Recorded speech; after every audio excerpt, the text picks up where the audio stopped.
AirPods Triple Series Part 5物件複製。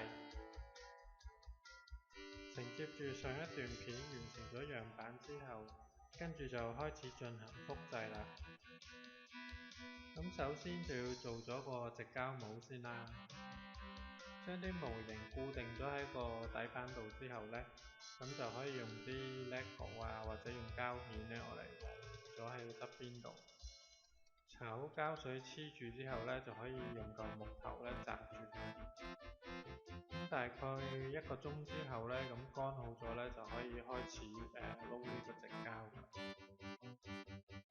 撈直膠呢，最好戴翻手套啦同埋口罩，因為呢個硬化劑呢係有毒嘅，同埋會有少少揮發性嘅。加好硬化劑之後呢，咁就一定要盡快咁撈勻佢啦。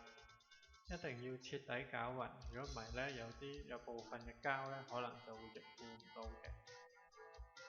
如果複製物件比較細呢，就可以好似我咁樣用支筆呢，將啲直膠預先係搽咗上去啲模型度，跟住先至再倒埋其他直膠上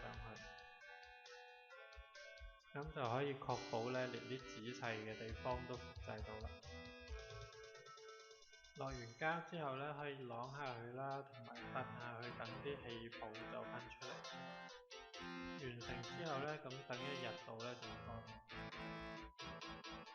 乾咗之後呢，咁個直膠帽就完成咗啦。而家呢，就可以開始進行複製啦。咁個直膠帽嗰度呢，最緊要落翻啲脫帽劑啦。冇脫帽劑呢，可以用花士靈啊或者潤滑油都得。咁翻嚟呢個樹枝嗰度啦，咁溝好咗個樹枝之後呢，咁可以溝顏色嘅。咁呢度呢，有個小秘訣嘅，就係呢，除咗用油啊或者用色精之外呢，其實用墨水都可以嘅。其實有好多種唔同嘅顏料呢，都可以用嚟加色嘅。加咗出嚟個效果呢，有時甚至會令個膠嘅性質變咗啦，好似會變咗係軟膠咁添嘅。有興趣呢，可以自己實驗一下。好啦，咁講翻呢複製呢一度啦。咁由於個面板呢，其實好多嘅仔細嘅 details， 所以落完樹枝之後呢，要用一支幼嘅棒呢嚟撩走嗰啲氣泡啦，同埋確保啲樹枝呢係入到去啲窿罅位嗰度。咁之後又係等大概1日到啦，咁就會乾噶啦。咁可以脫翻帽出嚟睇下個效果如何啦。多餘嘅膠邊呢，要清走佢啦。仲要睇下會唔會有一啲位係複製唔到啲 details 啊，咁可能都要後加翻嘅。咁特別係啲船啊、建築物啊、飛機呢，咁更加可能會俾啲氣泡呢頂住咗呢，複製唔到一啲部分。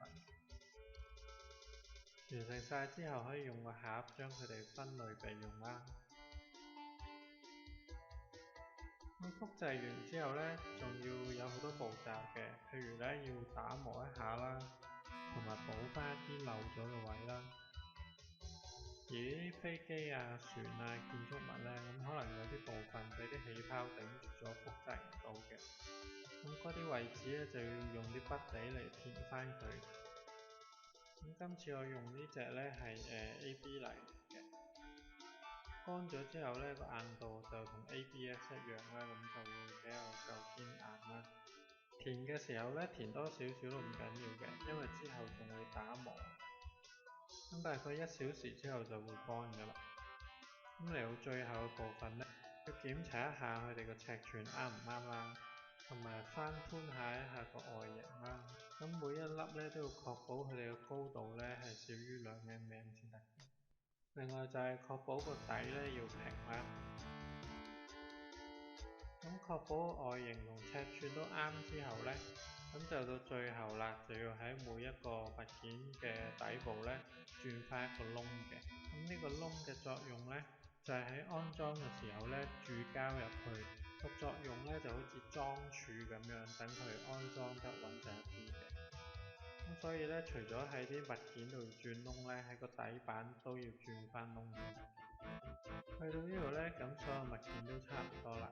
咁下一次呢會再講安裝嘅。多謝各位收睇，拜拜。